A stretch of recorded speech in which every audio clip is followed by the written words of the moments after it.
Under a moonless night, the headlights of a car rounded a bend in the distance, its tires screeching loudly in the turn as the driver weaved from side to side down a dark country road. Inside, two women, having just left a nightclub, were laughing it up while sharing a joint on their way home. Behind the wheel, bobbing her head to the music, Nancy Thurston was rocking to Born to Be Wild by Steppenwolf as she blasted the song over the speakers. Beside her was her longtime best friend Diane Savage, who was sitting back enjoying a couple of long tokes on a fat doobie while blowing O's against the windshield just to watch them explode into nothing. Laughing hysterically, Nancy continued telling Diane about something that happened half an hour earlier at the bar. So after you got up to go to the bathroom, he turned around and asked me if I'd like to make it a threesome. What a pig, Diane laughed. Then what did you do? Well, I let him buy me that expensive drink first, Nancy gloated. Then I threw it in his face. Diane nearly lost it. Told him that was the only way he was ever going to get his head wet by this girl. You know I don't play that shit. Choking on the smoke she had just inhaled from the doobie, Diane quickly handed it off to Nancy, who happily took a long drag on it. Oh, God, she squeaked, trying to hold her breath for a couple of seconds. This is some good shit. After a long exhale, she declared, I gotta start buying from your guy from now on. I told you he's got the best, Diane bragged. I'll say, agreed Nancy. From her position in the driver's seat, Nancy tried staying on the road and in her own lane, but no matter how hard she tried, she just kept weaving ever so slightly from side to side. While the headlights of her car barely lit the way in front of her, up ahead, the bright headlights of an oncoming car topped a hill about a quarter-mile away. Lowering the sun visor to shield her eyes from the halogen lamps of the approaching vehicle, Nancy cursed under her breath. Doesn't this asshole know he's got his high beams on? Diane shielded her eyes too. What a prick! As the two cars neared, Nancy angrily switched on her high beams to teach the other driver a lesson. But as they passed, the headlights overwhelmed her field of vision and Nancy closed her eyes. A loud bang exploded between both driver doors as the cars passed by, violently shaking the car the women were riding in. The loud noise caused Nancy to holler out with fright, and for a moment, her car rocked from side to side across the road as she fought to bring it back under control. Holy shit! Diane shouted as she twisted all the way around to take a look back at the other vehicle through the rear window of their car. That was a cop we hit! Nancy glanced over at her friend. What? Are you sure? Taking a peek out of her driver's side window, she immediately realized that her mirror was gone. Realizing that's how her and the other driver must have clipped each other, she began to panic. Glancing into her rear view mirror, she saw the other car in the middle of making a U-turn. Oh my God, her voice cracked. He's turning around. What are we gonna do? Diane cried out. We just struck a police car. We're both drunk and we're smoking weed. She paused a moment to think of the consequences. We're going to jail. Upon hearing that, Nancy shook her head in defiance and instantly decided to take control of the situation. No, we're not, she vowed. With that, she stepped on the gas and hightailed it out of there. Racing down a dark country road, riding the double yellow line at high rate of speed, Nancy was just too drunk, too high, and too scared to reconsider her actions. Careful, Nancy, Diane shouted to her friend, but it was too late. Traveling at nearly 70 miles an hour in a 40-mile-an-hour zone, Nancy had forgotten about the hill that she saw the cop car come over. Bottoming out as hard as they hit the incline, the car went flying through the air several yards after clearing the top. In those few brief seconds, time slowed down for both women. Numbed to the moment from a concoction of alcohol, THC, and fear, the sense of weightlessness and flying lasted an eternity as their lives flashed before their eyes. When the car finally touched down again, everything jumped back into real time, and the violence of the impact caused Nancy to lose control. Bouncing hard to the right, the car swerved off the road and went airborne for a second time. Blasting over the tops of some fledgling trees, the car nose dived into a pond just 10 feet off the road before coming to a sudden stop. Dead in the water. Nancy awoke in total darkness, cold and wet, and unable to see anything around her. Sporting a splitting headache and the taste of blood, she tried to remember where she was and what had happened, but the veins throbbing in her head kept her from thinking straight. Holding her head back, she remained still to try to get her bearings. Feeling around with her hands, the first thing she was able to deduce was that she was behind the wheel of a car, which was sloping forward on a steep incline that prevented her from sitting comfortably in her seat. using her ears to further figure out her predicament. She could hear trickling water, the churning of bubbles, and lots of creaking. The more she began to figure out the seriousness of her situation, the more her fear began to rise. It was obvious that the car she was in was submerged underwater, and she could feel it rising quickly above her knees. After fumbling to unhook her seatbelt, she searched for the door handle. Upon finding it, she pulled up on it multiple times, but no matter how hard she tried to open the door, it just would not budge. Giving up on the door, she tried lowering the window, but the power button was dead. That's when the panic set in. Feeling around in the dark, she found her friend Diane still buckled in the passenger seat, but she was motionless.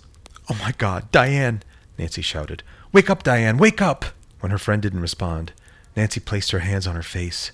She could tell that her head was slumped forward, but at least she was still breathing. By now, the water had risen up to her waist and it was growing higher by the minute.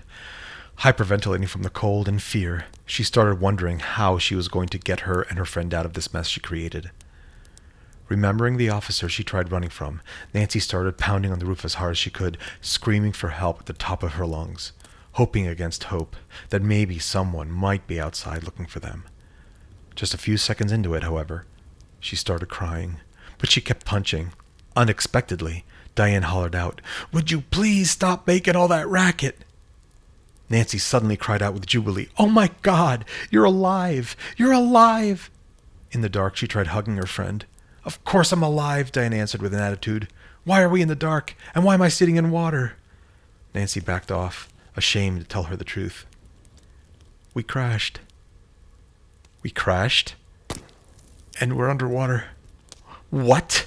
Diane asked angrily. "Are you shitting me?" Feeling the water now up to her belly button, she had no reason to doubt her friend. "Well, then we're going to have to get out of here," she told Nancy as she searched for the latch to release her seatbelt. "I'm so sorry," Nancy apologized with a crackling voice. "It was stupid of me to run from the police." Unhooking her seatbelt, Diane quickly searched for the handle. Finding it underwater, she quickly grabbed hold of it and pulled up again and again, repeatedly banging her body against the door. But it was no use. No matter what she did, the door refused to open. "We're going to die," Nancy nervously cried out. "Hold it together," Diane fired back. Reaching into her bra, she pulled out a Ziploc baggie with a lighter and her stash of weed. Removing the lighter, she tossed the baggie aside and ignited it. The flame from it cast a dim, shimmering glow of precious light throughout the inside of their flooding car, allowing each to see each other's face since the accident. While Diane looked okay, Nancy was sporting a serious abrasion across her forehead, possibly from hitting the steering wheel on impact. Taking into consideration the seriousness of their situation and how nervous her friend was, Diane poker-faced her friend's injury and acted as though there was nothing to be concerned about. They had to find a way out. With the water now up to their chest, the next thing to do was climb up into the back seat. Looking at her friend, she nodded her head towards the back of the car. "Come on, sis," she said to Nancy in a soothing voice. "We gotta get in the back." Nancy hesitated for a moment, but then with her friend's assistance, she climbed backwards into the back seat and scooted over to the driver's side. After her friend had moved out of the way, Diane canceled the flame. Clenching the bottom of the lighter between her teeth to keep it dry, she struggled to get into the back in the dark. As soon as she got situated, she ignited the flame once again. Immediately, both women looked to see where the water was. Still wet from the chest down, neither could feel it in their wet clothes. To their dismay, they found it up around their knees and getting noticeably higher. "Oh my God," Nancy stuttered with fear. Hiding her emotions, Diane glanced over at her friend. "Try opening your door." Placing the lighter back in her mouth, the two found themselves back in the dark, trying their hardest to open either door, but after about 30 seconds, they realized it was hopeless. By now, they didn't need to see that the water was back up to their chest and still rising, and it was at this point Diane finally started getting scared. "What are we going to do? What are we going to do?" Nancy asked her friend in complete panic. Igniting the lighter once more, Diane found both her and Nancy up to their necks in the freezing cold water. It was obvious to her this was the end, as they each placed their faces against the roof of the car to capture their last few breaths. "I never got to tell Jacob I loved him before I left the house tonight," Nancy told her friend, crying hysterically. "He fell asleep on the couch before the babysitter came over." Diane started sobbing too. "I got into an argument with David before you picked me up, all because he asked me to stay home for date night." She paused while crying. "I should have stayed." At that moment, the car vibrated as it sank further down on a steeper incline, forcing the water to rise higher, even faster.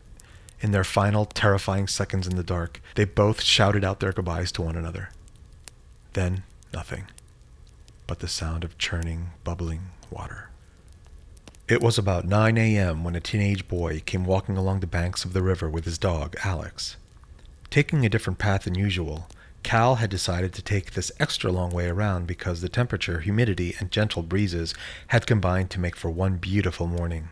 It was on these trips with his golden retriever that he would occasionally take pictures and video clips of themselves together with his cell phone and share them online. From time to time, however, he would get engrossed by something on the internet as his dog traveled ahead unleashed, and periodically, when he noticed his dog was getting too far, he would have to call out Alex's name to get him to slow down or stop until he caught up with him again. Texting his girlfriend on Messenger, he failed to notice Alex jumping up and down on his front paws, barking at something in the river. In fact, it wasn't his dog that got his attention at all, but the faint, irregular, muffled pounding and the barely audible screams for help coming from somewhere. Lifting his face from the phone, he looked around for the source of the shouting and thumping he was hearing, but it was only after several seconds had gone by that he finally realized his dog was trying to get his attention all along. Hurrying over to Alex, who was still jumping and barking at the water's edge, acting like he was going to jump in, Cal saw what it was his dog was reacting to. There in front of him, about 25 feet away, was the roof, rear window, and trunk of a submerged car jutting out of the water. To his shock and horror, he could see the shadows and hands slapping on the glass as those still inside called out to him for help, trying desperately to get his attention. Oh my God!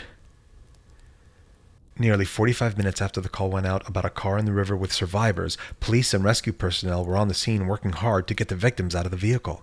When an unexpected problem turned into a mystery, however, the officer in charge on the scene notified dispatch to get the sheriff to come out as soon as possible.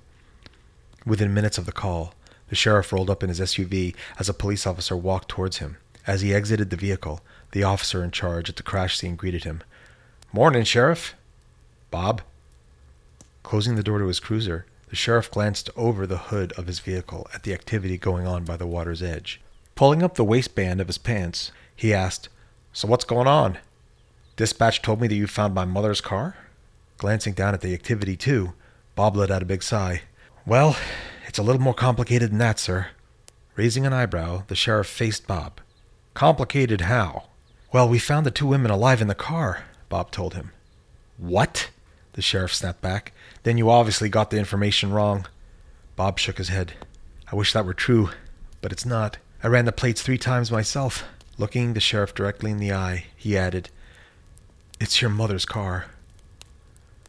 Tilting his head to one side, the sheriff gave a look of disdain. "Explain to me how the hell that's possible. My mother disappeared 25 years ago." Bob stared at the ground for a moment, chewing on his bottom lip. "I don't know, but there's more." The sheriff stared at him. Looking back up, Bob hit him with the impossible. "The women in the car are identifying themselves as your mother and her friend who disappeared with her." The sheriff froze. "What?" He tried comprehending what the officer was telling him. "You're telling me that the 2 people in the car are saying they are Nancy Thurston and Diane Savage? The same 2 people who disappeared 25 years ago? And they're in my mother's car?" The officer nodded. "Yes." "So let me ask you this, Bob. If my mother's car has been in the river for 25 years, would it not stand to reason that her and Diane are dead?" "Yes." The sheriff was clearly becoming annoyed. "So if my mother's car has been at the bottom of the river for 25 years, how the hell did these people get in the car? Better question, who the hell are they?" Bob scratched his head. "Well, sir, that's why I had dispatch call you in. I felt you should be here to see this firsthand, yourself." Pointing towards the activity, the sheriff said, "Let's go." As the 2 men started walking towards the spot where the tow truck was attempting to pull the car out of the water, the sheriff asked, "So where are the women now?" "They're still in the car," Bob replied. The sheriff immediately stopped in his tracks. "Why's that?" Bob turned to face him. "Because no matter what they've attempted to do to extract the women from the vehicle, nothing has worked." With that, Bob continued walking, to which the sheriff promptly followed. "One more thing," Bob added. "Since the other woman is claiming to be Diane Savage, I called her ex-husband and told him what's going on. I figured he'd want to be here too. And? And he's on his way here." Walking down to the river's edge, the sheriff watched as the car came rolling out of the water backwards. Once it got about 10 feet onto dry land, the sheriff motioned to the tow truck driver to stop pulling it any further. Stepping up to the rusted, muddied car, the sheriff pulled on the driver door handle. Then the back door, as the women inside called out to him. Gazing at the windows, he could see the shadows of their hands on the moldy, calcified glass. Hunching down a bit to try and peek inside, the sheriff assured them, "Okay, ladies, we're going to try to get you out as soon as possible. Just stay calm." Turning to the EMT squad leader, he said, "Get them out, please." As a half-dozen men got to work on freeing the women from the vehicle, the sheriff walked around to the back of the car and knelt down. Clearing away the remaining mud from the license plate, he instantly recognized it as belonging to his mother's car. Tears welled up in his eyes. Decades of wondering what happened to his mom was finally answered, although this new mystery still had to get solved. After several minutes, the men working on the car began scratching their heads. Something wasn't right. Nothing they did was even putting a dent in the car, and the glass was unbreakable. Stumped, the squad leader walked over to the sheriff and told him as much. The sheriff stood up and squinted his eyes in disbelief. "Well, you're the expert here," he said. "Is that even possible?" "I've never experienced anything like this," the man retorted. "You can't even break the glass?" The man shook his head. "No." Removing his nightstick from his belt, the sheriff stepped over to the rear window from the driver's side of the car. "Okay, ladies," he hollered out to them. "Look away from the window." "Okay," they answered in unison. After giving them a few seconds to turn away, he started pounding on the window with all of his might, but no matter how hard he tried, the glass would not break. Too tired to try anymore, he stepped back from the car, breathless. Slipping his baton back onto his belt, he stepped back over to the driver's door and tried opening it again. But nothing. "Ma'am, can you hear me?" "Yes," Nancy replied. "We are having trouble getting you out of the vehicle. Are you and your friend okay?" Both women answered, "Yes. How long do you think it's going to take before you can get us out of here?" Nancy then said, "We're wet and cold." "My men are working on a plan now," he told them. "My name is Sheriff Jacob Thurston. Can you tell me your names?" "How ironic," Nancy answered. "My little boy's name is Jacob Thurston, too. He's 6 years old. My name is Nancy Thurston." "My name is Diane Savage," she piped up. "Excuse me, Sheriff," Nancy called out from the car. "Has anyone notified my husband? I know he and my son must be absolutely worried." Sheriff Thurston glanced over at Bob, shaking his head. "I haven't got any verification on that yet, Nancy," he lied. "When I find out, I'll let you know." At that moment, Sheriff Thurston noticed Diane's ex-husband David strolling up to the car with a police escort. As they approached the vehicle, he directed them with a hand gesture to go over to the passenger side. Looking at the shadows through the passenger side window, he hesitantly called out his ex-wife's name. "Diane?" "David!" she cried out with excitement and a lot of tears. Placing her hands on the window, she apologized to him. "I'm so sorry. I was being selfish last night. I should have stayed home with you for our date night."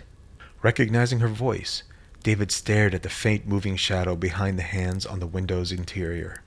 He was dumbfounded. "Diane, where have you been all this time?" "Nancy and I have been stuck in the car all night, underwater."